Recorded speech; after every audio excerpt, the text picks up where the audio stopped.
যারা মাসের পর মাস মাধুকরী করে, লোকের দাঁড়িয়ে দাঁড়িয়ে গিয়ে কেউ 5 টাকা, কেউ 10 টাকা, কেউ 50, কেউ 100, যে যেমন পেরেছে দিয়েছে তাদের ভিক্ষার আঁচলে। তার উপরে বাবা আবার কত কটু কথাও বলেছে। তবু কিন্তু এত কিছু সহ্য করেও এই গ্রামের মঙ্গলের জন্য, কেউ কিন্তু ব্যক্তিগত মঙ্গল নয় যে নিজস্ব মঙ্গলের জন্য কীর্তনটা করাচ্ছে না, এই গোটা গ্রামের মঙ্গলের জন্য যারা আগিয়ে এসেছে। কীর্তন জগতে সর্বকনিষ্ঠতম কীর্তনিয়া হয়ে আমি মৌমিতা ঘোষ আমার সম্প্রদায়ের তরফ থেকে তাদের চরণে সর্বাগ্যে জানালাম কোটি কোটি দণ্ডবত প্রণাম। তো কেন মা প্রণামটা জানালাম আগে আমার কমিটি দাদা ভাইদের, এটা তো জানা দরকার। কারণ আমাদের সবাইকে মনে রাখতে হবে মা, এটা কলিযুগ। আর এই কলিযুগে যাগযজ্ঞ নয়, ব্রত পূজা নয়, ধ্যান তপস্যা নয়, হরির নাম হরির নাম হরির নামৈব কেবলম কালৌ নাস্তেব্য নাস্তেব্য নাস্তেব্য গতির অন্যথা। কলির মানুষের হরিনাম ছাড়া কোনো গতি নাই, কোনো গতি নাই, কোনো গতি নাই। আপনারা প্রশ্ন করবেন মৌমিতা সেই কালকে থেকে কত কত কীর্তনিয়া কীর্তন গাইছে, এখন আমি এসেছি, আবার আমার পরে আবার আছে এক দাদা ভাই। তাহলে বাবা যত যত কীর্তনিয়া আছি প্রত্যেক কীর্তনিয়া একটাই কথা বলে, বলে হরিনাম করো, হরিনাম শোনো, একাদশী করো, ভগবানের চরণে তুলসী দাও, তুলসী গাছে জল দাও, ভগবান ছাড়া তোমাদের আর গতি নাই। কি মাইরা কালকে থেকে কীর্তনিয়ারা ওই সব বলেই যাচ্ছে না, শুধু ভগবানের চরণ ভজন করো আর কিছু নয়। কিন্তু মাইরা শুধু কীর্তনিয়ারা বলবে আর আপনারা শুনে বাড়িতে যাবেন হবে না, ওই কথাটাকে একটু অনুভব করতে হবে, বিচার করতে হবে। যে কথাটা আমরা যে বলে যাচ্ছি সেই কথাটা বাস্তবের সঙ্গে মিলিয়ে নিতে হবে বাবা।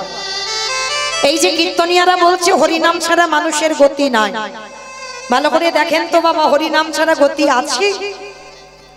যে যত বড় ধনী হোক না কেন, যার যত টাকা থাকুক না কেন, যার যত অর্থ থাকুক না কেন, মনে রাখতে হবে মা, শেষের দিনে তোমার এই পৃথিবীতে কেউ আপন নয়, কেউ তোমার আপন নয়, সব দুদিনের জন্য।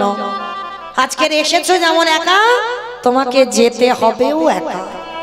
যেদিন এসেছিলে বাবা তুমি সাথে কিছু নিয়ে আসোনি, আর যেদিন তুমি এই ভব মায়া ছেড়ে চলে যাবে সেদিনও তুমি সাথে কিছু নিয়ে যাবে না। তবে যাবে কি তোমার সাথে বাবা তোমার কর্মফল। কতদিন হরিবাসরে বসেছো, কতদিন ভাগবত আসরে বসেছো, কতদিন সাধু সঙ্গ করেছো, গুরুচরণ আশ্রয় করেছো, কতদিন বাবা ভাগবত আসরে গিয়ে বসেছো, কতদিন তুমি ধর্মের কাজে যুক্ত আছো। এই ভালো ভালো কর্মগুলো তোমার সাথ দেবে মা। তবে আমি একটা গ্যারান্টি দিতে পারি, আরেকজন তোমার সাথ দেবে। সে কে জানো? সে ধনী হোক আর গরিব হোক, মানুষের মৃত্যুর পর মা দুটো জিনিস তার সাথে নিয়ে যেতে হয়। বলো তো সেটা কি? এক হলো খোল আর একটা হলো করতাল। আর পিছনে বাজাবে বলো হরি বলো হরি। কি মাইরা আপনাদের এই গ্রামে বাজে তো? মানুষ মরে গেলে খোল করতাল বাজায়। আচ্ছা এই জায়গাটা একটু বিচার করে দেখেন। তাহলে ঠাকুর বিসর্জন যখন করতে যাও বাবা, তখন তো বড় বড় ডিজে বক্স বাজাও। আর যেদিন আমাদের দেহ বিসর্জন হবে সেদিনকে একটা ডিজে বক্স বাজিয়ে গেলে হতো না? নিশ্চয়ই হতো। তাহলে হচ্ছে না কেন? এই জায়গায় চৈতন্য মহাপ্রভু শিক্ষা দিয়েছেন, ওরে কলির জ্ঞানন্ধজি ভালো করে পিছনের দিকে তাকিয়ে দেয়।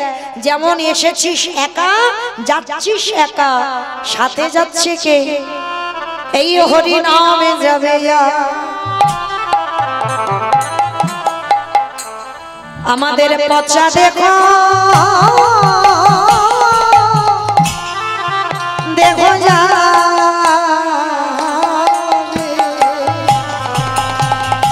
যেদিন তুমি ভাবো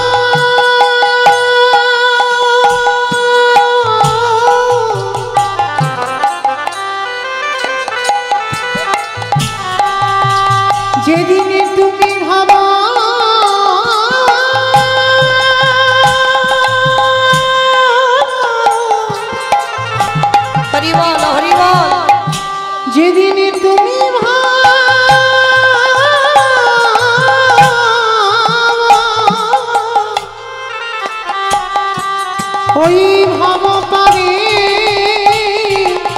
পরে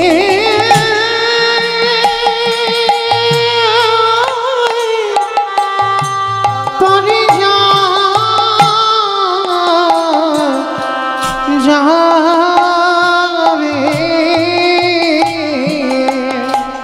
সেই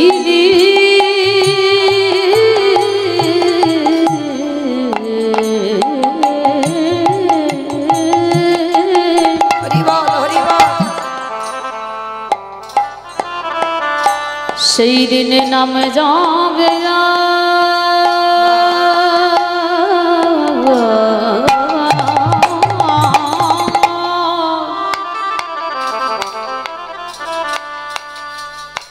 এই পচা দেহ ও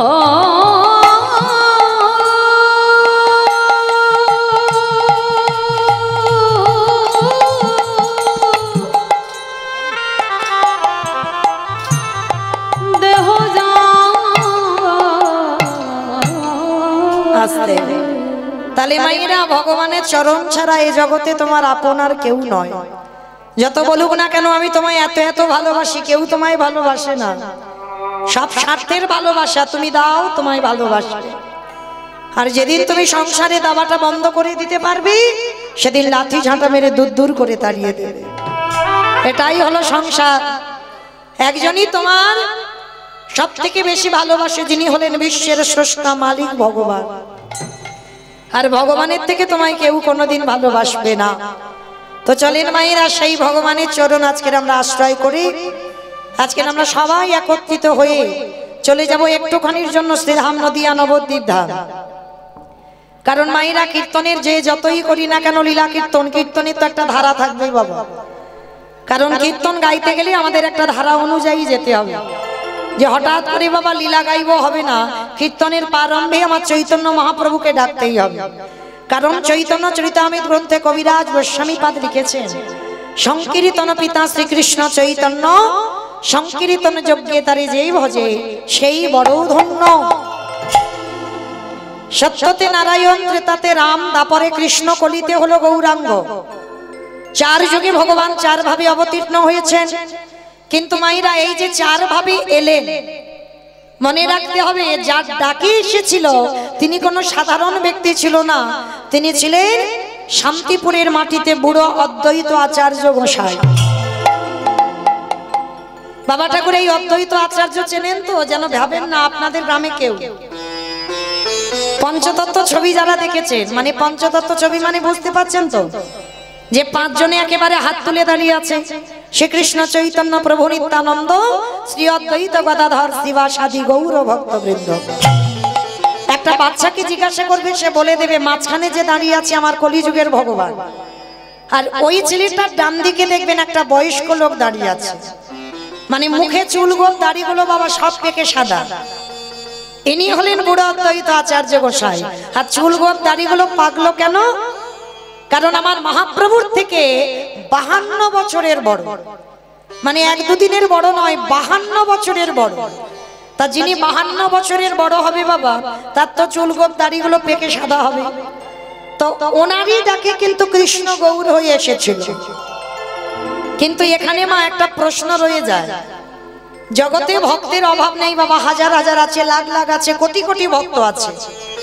তাহলে ভগবানের কি এমন মতিভ্রম হলো একেবারে শান্তিপুরে বুড়ো মালিক ডাকে আসতে হলো? তাহলে মনে রাখতে হবে, ওই যে ব্যক্তি ডেকে এনেছিল মা 12 বছর তুলসী ভাসিয়ে, সেই ব্যক্তিটার মধ্যে কতটা ক্ষমতা বা কতটা পাওয়ার ছিল, যার জন্য তো আনতে পেরেছিল। আমাদের দ্বারা আপনাদের দ্বারা কি সম্ভব সেই বৃন্দাবন থেকে কৃষ্ণকে কলিযুগে গৌর করে আনবার? সম্ভব নয়। কিন্তু একজনের সম্ভব হয়েছিল, যিনি হলেন অদ্বৈত আচার্য গোসাই। তাহলে আজকে আমরা জানবো এই অদ্বৈত আচার্য গোসাইটা কে, যার একটা নাম মৃত্যুঞ্জয়। আমাইরা মৃত্যুঞ্জয় কোন ঠাকুরকে বলে বাবা? কালী ঠাকুর, মহাদেব। বাহ, বাবা ভোলা না, শিব ঠাকুরের একটা নাম হচ্ছে মৃত্যুঞ্জয়। কেন এই মৃত্যুঞ্জয় বলা হলো? তার একটাই মাত্র কারণ, এই পৃথিবীর মাটিতে বাবা যত দেব দেবী আছে সবাইকে দেহত্যাগ করতে হলো। এমনকি ভাগবত বলছে ভগবান কৃষ্ণকে জরা ব্যাধির তীরে 125 বছর বয়সে দেহত্যাগ করতে হয়েছিল, কিন্তু একজনকে দেহত্যাগ করতে হয়নি, তিনি হলেন ত্রিলোকের বড় বৈষ্ণব, আমার পরম বৈষ্ণব বাবা ভোলানাথ। সত্যতে শিব, ত্রেতাতে শিব, দ্বাপরে শিব, কিন্তু কলিযুগের মাটিতে তিনি হলেন অদ্বৈত আচার্য গোসাই। কিন্তু মাইরা এখানে আমাদের প্রশ্ন রয়ে যায়, কেন পৃথিবীর মাটিতে এত এত ভক্ত ছিল কিন্তু বাবার মরণ হলো না, একই শিব হয়ে রইল, মৃত্যুঞ্জয় হলো কেন? কারণ কলিযুগে বাবা কিন্তু রূপটা পরিবর্তন করেছে। কেন জানো? তার একটা অপরাধ হয়েছিল। অপরাধটা করেছিল কবে জানো? অপরাধটা করেছিল বাবা। এই অপরাধের কথা শুনতে গেলে আমাদের সবাইকে যেতে হবে একটুখানির জন্য সেই মহাভারত। এই মহাভারতের মাটিতে গেলে আমরা উত্তরটা পাবো কিসের জন্য পরম বৈষ্ণব বাবা ভোলানাথ কি অপরাধটা করেছিল, কি অন্যায়টা করেছিল। এই মহাভারতে বাবা যুধিষ্ঠির মহারাজ করেছিল রাজস্বী যজ্ঞ। এই রাজস্বী যজ্ঞে ভগবান কৃষ্ণ সবাইকে দায়িত্ব বুঝিয়েছিল, আর ভগবান কৃষ্ণকে বলেছিল, যুধিষ্ঠির দাদা কৃষ্ণ তুমি তো সবাইকে দায়িত্ব দিচ্ছ, ও কৃষ্ণ তুমি নিজে কোনো দায়িত্ব পালন করবে না? ভগবান আমার মুচকি হেসে বলেছিল, জানো দাদা আমি তো এই যজ্ঞে সবাইকে দায়িত্ব দিয়েছি একটা করে, কিন্তু আমি আমার বেলা আলাদা করে দুটো দায়িত্ব ফেলে রেখেছি। যেই না বলেছি দুটো দায়িত্ব ফেলে রেখেছি, সঙ্গে সঙ্গে যুধিষ্ঠির মহারাজ চমকে উঠেছে। কৃষ্ণ সবাইকে তুমি একটা করে কাজ দিলে, আর তুমি তোমার নিজের বেলা দুটো কাজ, কি কাজ করবে কৃষ্ণ? বলে জানো দাদা আমার প্রথমবারের কাজটা হবে যত যত ভক্ত আসবে আমি কৃষ্ণ দয়াময় হয়ে সবার প্রথমে নিজের হাতে তাদের চরণ যুগলাকে ধৌত করে দেব। চমকে উঠেছে যুধিষ্ঠির দাদা, অসম্ভব কৃষ্ণ, এই পৃথিবীতে কেউ জানুক না জানুক আমি জানি তুই কি আর আমি কে, আর কে কোন জাতের মানুষ আসবে, কে নিচু জাত কে উঁচু জাত, তুই সবার পায়ে ধরে পা দুটো ধোবাবি? ভগবান আমার মৃদু এসে বলছে, দাদা কোন কালেই আমার জাতের বিচার ছিল না, কোন সময়ে কোন যুগেই আমার জাতের বিচার ছিল না, ওটা মানুষ করে। কে নিচু জাত কে উঁচু জাত, কে ব্রাহ্মণ কে বৈষ্ণব কে শূদ্র কে বৈশ্য, এটা মানুষের বিধান, এটা ভগবানের বিধান নয়। ভগবানের যদি বিধানও হতো মা, তাহলে যে মায়াপুরে আপনারা আমরা এখন যাই ওটা তো মায়াপুর নয়, ওটা ছিল বাবা মিয়াপুর। আমরা হিন্দু সমাজ ওটাকে মায়াপুর করেছি, কিন্তু আদৌ ওটা মায়াপুর নয়, ওটা মিয়াপুর। মিয়াপুর কেন বলা হতো? মিয়া সাহেবের সম্পত্তি ছিল। এই মিয়া সাহেব তাকে বলে মলয় চাঁদ কাজী। এই মলয় চাঁদ কাজীকে মিয়া সাহেব বলা হতো, আর গোটা সম্পত্তিটা ছিল মা মিয়া সাহেবের, ওই জন্য ওই জায়গাটার নাম ছিল মিয়াপুর। কিন্তু এই চাঁদ কাজী একজন বিধর্মী মুসলমান হয়ে কি করতো জানো?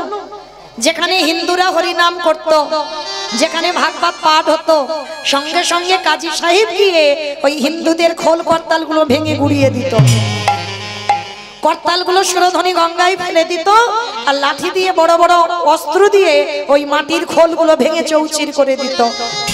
মানে হরিনাম করতে দিত না কাজী, এত ক্ষেপে উঠেছিল নবদ্বীপবাসীরা। এই কাজীর অত্যাচারী বাবা কেউ আর হরিনাম করতো না, ভয় পেত, সবাই ভয়ে ভয়ে থাকতো।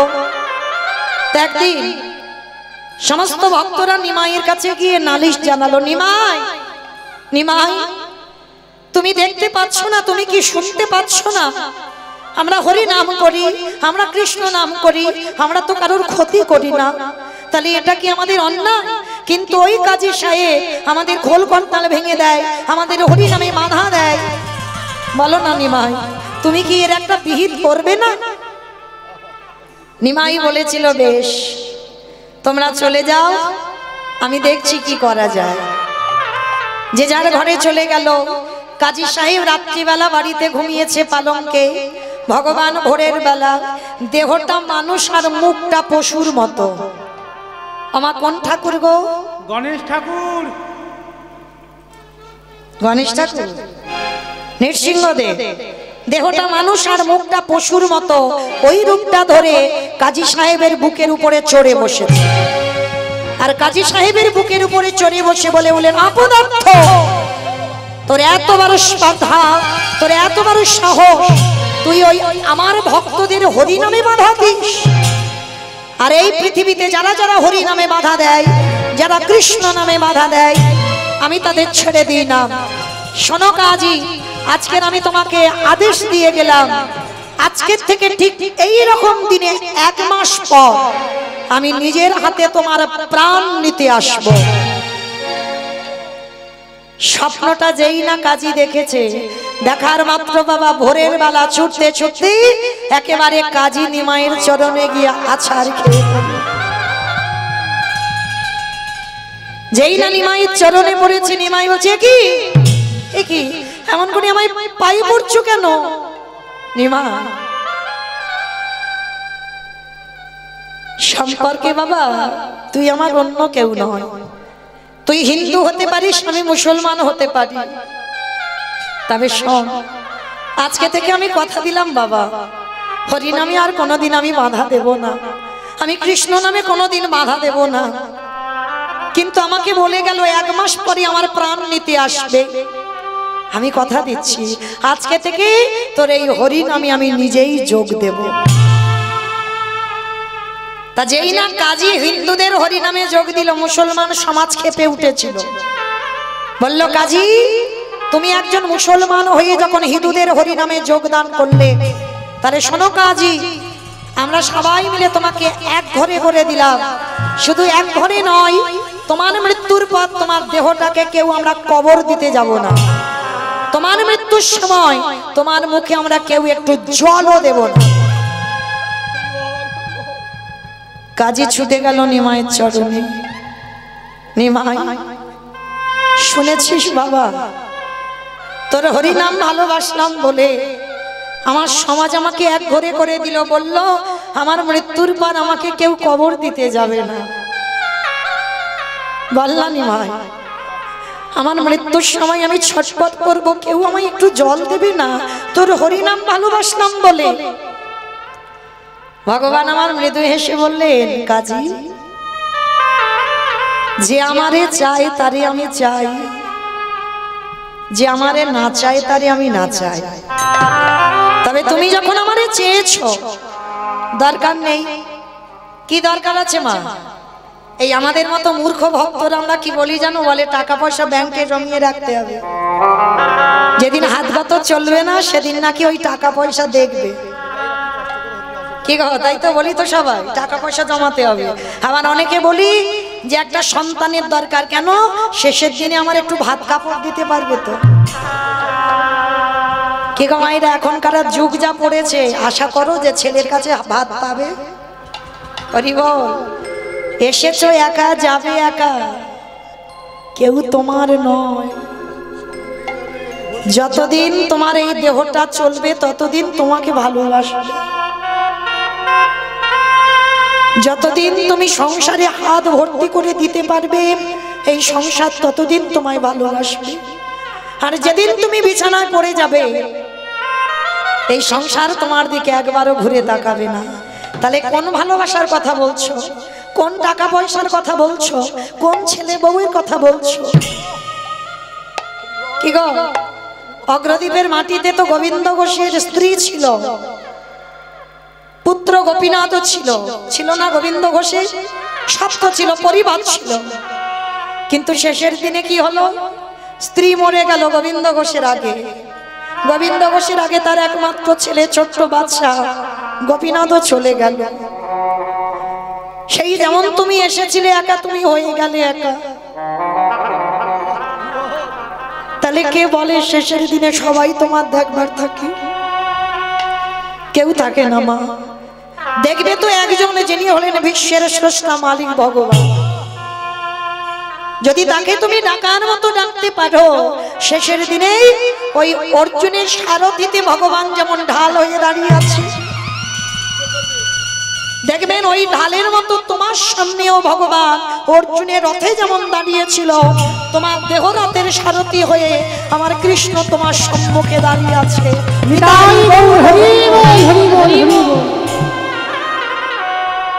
তাই তো আজকের মহাপ্রভু বলেছিল, কাজী দরকার নেই কারো, তুমি যখন আমার চরণে আত্মসমর্পণ করেছো, শেষের দিনে আমি তোমার সাথে থাকবো। কাজীর বার্ধক্য দশা, পিপাসায় ছটফট করছে, কেউ জল দিতে এলো না, মহাপ্রভু নিজের হাতে গিয়ে ওই মুসলমানের বদনে জল দিল। মহাপ্রভু ভগবান হয়ে কাজীর দরবারে গিয়ে, বাবা কাজী যে গ্লাসে জল খেত সেই গ্লাসে আমার মহাপ্রভু জল খেয়েছে। তাহলে লক্ষ্য করে দেখেন ভগবানের আচরণটা কেমন। সেই কাজী যখন মৃত্যু সজ্জায় যন্ত্রণায় ছটফট করছে, মা অসহ্য যন্ত্রণা, এত যন্ত্রণা হচ্ছে, মৃত্যু যন্ত্রণা, সবাইকে পেতে হবে মা, তৈরি হয়ে থেকো গো, মৃত্যু যন্ত্রণা সবাইকে পেতে হবে। এই মৃত্যু যন্ত্রণা প্রত্যেকের জীবনে আসবে মা, যে যেভাবে মরে যায়। আমি যদি ওই হরিবাসরে গান গাইতে গাইতে মরে যাই তবু আমায় পেতে হবে, যদি আমি গাড়িতে যেতে যেতে অ্যাক্সিডেন্টে মরে যাই তবু আমায় পেতে হবে, আমি যদি বার্ধক্য দশায় আমি অসুস্থ হয়ে মরে যাই তবু তিনটে জ্বালা পেতে হবে, সবাইকে পেতে হবে। তিনটে জ্বালা কোথায় কোথায় আসবে? প্রথমে জ্বালা আসবে মা তোমার চোখে, তারপরে জ্বালা আসবে তোমার বুকে, তারপরে জ্বালা আসবে তোমার মুখে। মিলিয়ে নেবেন বাবা, আমার কথা বিশ্বাস করতে হবে না। যারা অসুস্থ হয়ে বয়স হয়ে মরে যায়, একবার তাদের বিছানার পাশে বসে থাকবেন, দেখতে পাবেন মৃত্যু যন্ত্রণাটা কেমন হয়।